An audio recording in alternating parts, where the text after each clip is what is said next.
বিয়েবাড়ির মতো দই কাতলা রান্না করতে গেলে প্রথমেই কাতলা মাছগুলোকে ভাজতে বসিয়ে দিতে হবে। এরপর একটা মিক্সিং বোলের মধ্যে অল্প পরিমাণে পোস্ত, কাজু বাদাম আর মৌরি দিয়ে ভালো করে একটা মিশ্রণ তৈরি করে নিতে হবে। এরপর ওই মিক্সিং বোলের মধ্যেই আমি কয়েক টুকরো পেঁয়াজকেও বেটে নিয়েছি। এর মধ্যেই কাতলা মাছটা ভাজা হয়ে গেছে। কাতলা মাছটাকে তুলে রেখে ওই তেলের মধ্যেই অল্প পরিমাণে হিং, শুকনো লঙ্কা আর গোটা গরম মশলা দিয়ে ভালো করে নাড়িয়ে ওই বেটে রাখা পেঁয়াজটাকে দিয়ে দিলাম।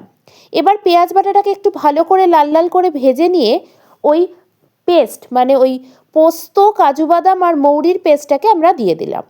এটাকে একটু ভালো করে কষিয়ে নেব। এরই মধ্যে টক দই নিয়ে নিয়েছি। এর মধ্যে জিরে, ধনে আর লাল মরিচ গুঁড়ো দিয়ে ভালো করে একটা মিশ্রণ তৈরি করে ওইটাকে ওই মশলার মধ্যে দিয়ে দিলাম। ব্যাস, আর কিছুই না। এবার ভালো করে নাড়ালাম, পরিমাণ মতো নুন দিয়ে দিলাম আর ওই বাটি ধোয়া জলটা দিয়ে দিলাম।